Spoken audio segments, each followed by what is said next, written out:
תסכימו איתי שיש רק עיר אחת בעולם שלמסעדה יקראו הים, והיא תהיה על הר רחוק מהים. חיפה, דלמר, לא נבדוק?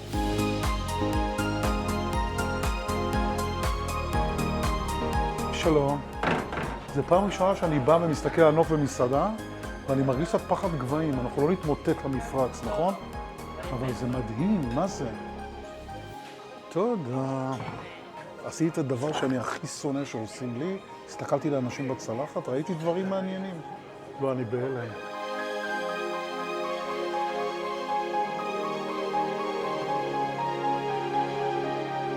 שלום, ברוך הבא, נעים מאוד. שלום. הייתי ממליץ לך או לבחור בעצמך מהתפריט, או מהתפריט טעימות שלנו. יש ארוחת טעימות, כמו מסעדת משלם? כן. כמה מנות? זה 10 מנות, כולל קינוח. וזה 320 שקל לסוער? נכון. יאללה. יין או קוקטייל? בא לי קוקטייל. קיץ בירוק. קיץ בירוק? כן. ג'ין עם בזיליקום, יאללה. קיץ בירוק. בבקשה, תהנה. תודה. זה נראה כאילו טבע פה פרח. ולמה זה לא מלא עד הסוף? לא מקובל עליי מה שקורה פה. טעים. לא צריך חיזוק. אנחנו בחיפה, אבל אני רוצה סטנדרטים של ניו יורק.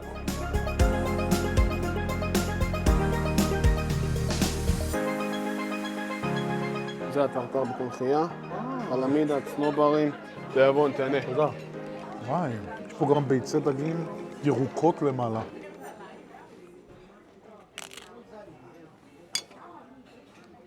טעים, אבל אם יש גם קונחייה, אז לא צריך את זה. גם הקונחייה עושה לי רעש. זה לא ביצי דגים. זה ג'לי ירוק של שמן. הירוקים. ואני כבר כמעט נפלתי לפח. חושב שמדובר ביצי דגים, אבל מנה טעימה. קטנה מאוד, אבל מי מתלונן? 9 to go.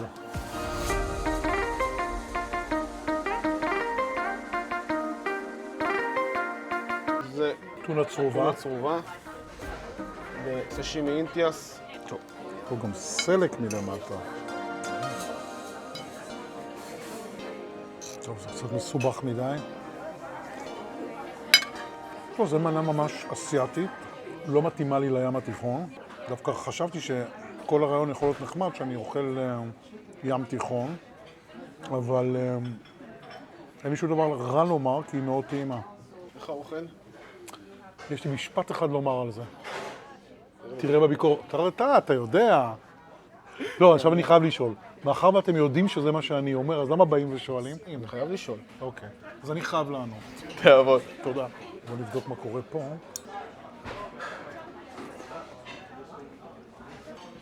דג נע, איכותי, קרם פרש מעולה, מפפונים גם. אני כבר קולט שלשף יש קטע עם רטבים. לא חובה, בינתיים זה עובד. נראה מה יקרה בשאר המנות.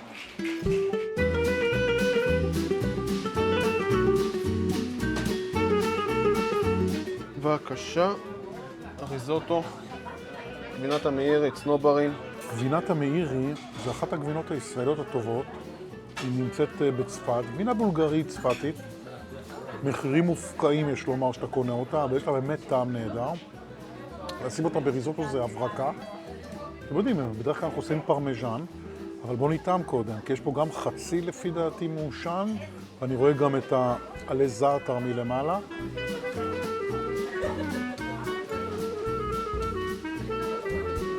תקשיבו, באיטליה היו שמחים על המנה הזאת, מנה מעולה. בינתיים המנה הכי טובה שאכלתי פה היום. בבקשה. מה זה? זה הקוקי סנג'ק, עוד גורנזולה וקוויאר כמהין. קוויאר כמהין? מה זה אומר? מבשלים אותו עם ג'לטין בשמן קר. לא כל כך הבנתי מה קורה פה עם הקוויאר כמהין, ואנחנו נבדוק את זה, אני לא יודע איך אפילו, אני צריך מיקרוסקופ פה. בלי עלים. הבנתי. זה לא קוויאר, זה באמת מחית כמהין שעשו אותה בצורה של ביצי דג. עכשיו נראה איך זה עובד ביחד עם הקוקי סנג'ק. סקלופס אהובות עליי. נורא טעים. אני לרגע נחנקתי, לא מהאוכל, מהמחשבה שאני יודע, אאלץ להכריז בסוף על חיפה כאיזה בירה קולינרית, שזה נורא, עם שיכונים שהסלון פונה להר והשירותים משקיפים על הים. נורא. בבקשה. תעלה, מדיום, תיאבון. כאן יש לנו, אם אני לא טועה, בקר, פילה, טרטר. כמנה בשרית זו מנה מעולה גם. נכון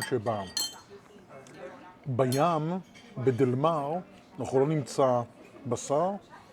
ואני דרך אגב, אם אתם שואלים אותי במסעדה כזאת, הייתי עושה מה שנקרא surf and turf, שזה קצת בשר וקצת ים.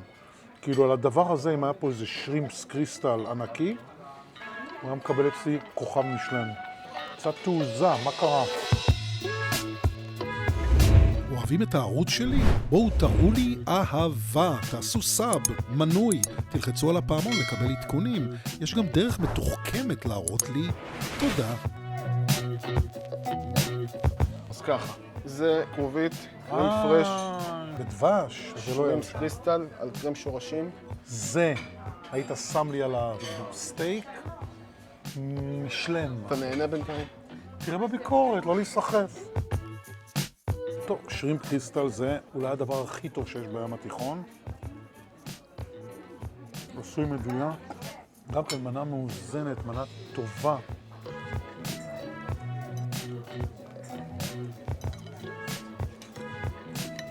טוב, זאת, אחרי כל האופוריה, מנה שממש מורידה לי, כי זה פשוט, אתם רואים, כרובית שהיא מטוגנת, עם מיליון תוספות, היא לא מוסיפה לי שום דבר, לא מבחינת חוויית טעם, לא בחוויית המרקם שלה, שום דבר. חכו, לא נאמר נועה, שיש עוד כמה מנות.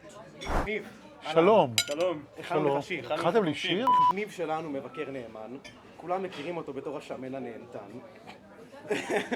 אני רזיתי כאילו. במצעד הגאווה הוא אוהב להרים, ואין ספק שהוא רודן המלצרים. את המטבח התאילנדי הוא אוהב במיוחד, ואותך לא נחליף באף אחד. וואי. רגע, אני אפילו אקום, רגע. אני אחבק אתכם. איזה יופי. יואו, איזה ריגשתם אותי. תודה רבה. אני מקווה שזה הזמן של הקינוח, כי כבר אין לי כוחות. טעיתי ברישום. הגענו למנה האחרונה, בטעימות, פילה לוקוס, קרם כרובית לימונית, אספרגוס חלוט. טוב, האמת שזה לא מנה גדולה, ולטעימות זה מעולה, זה חצי של הצד אחד של הפילה.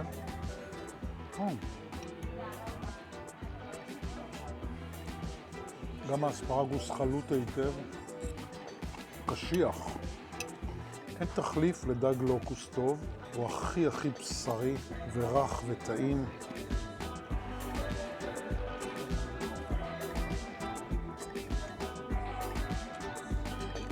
תקשיבו, אני לא יודע מי השף פה, אני לא מכיר אותו. אמרתי שזה בחור מאוד צעיר, אבל אני מוריד את הכובע. זה מנה מדוגמת של דג. באמת, בהרבה מסעדות מפספסים את הדג הזה. ואם לא את הדג, אז את האספרגוס. ואם לא את האספרגוס, אז את הפירה. ואם לא את הפירה, את הרטבים מסביב. מנה מושלמת בעיניי. מנה האחרונה, מה זה? עוגת גבינה. יש פה איזה חוט שדרה שמחבר בין המנה הראשונה לבין זה. התבלבלתי אותך. טוב. כל דבר שאני אומר מצחיק אותו. נהייתי בוכה. איך אני אמור לאכול את זה? היא לא אסתטית. היא כן אסתטית בעצם, ככה. בוא נצלם אותה ככה בעמדת הדוגמנות שלנו. ככה היא צריכה להיות מוגשת. ברור. בוא נטעם, כי יופי לבד לא מעניין. דרך אגב, למה יש לי כף כזאת ענקית? עדיף כפית, לא?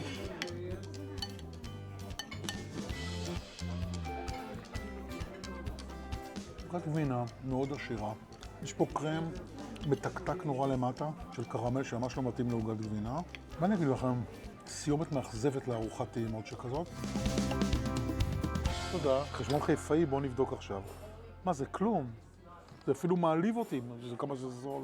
תשמעו, הוספתי סן פלגרינו את הקיץ בירוק, הארוחת טעימות 320, אני בשוק. אני מפוצץ, ובא לציון גואל. התרגלנו כבר בתל אביב שאם יש נוף ממש ממש מופלא, אז בדרך כלל מדובר במלכודת תיירים, ראו את רוב המסעדות על החוף למשל. אבל כאן בחיפה מתברר שבדיוק הפוך. תקשיבו, המסעדה הזאת היא אחת ההפתעות הגדולות של השנה האחרונה, ארוחת טעימות כזאת לא אכלתי בארץ. אין פה איזושהי הברקה, אין פה איזה מנה שמראה שיש פה איזה שף שחושב על משהו חדש, אבל כל המנות היו עשויות ביד נהדרת, למעט אותה קרובית מיותרת. ואפילו יצא לי חרוז. 8.5 במדד.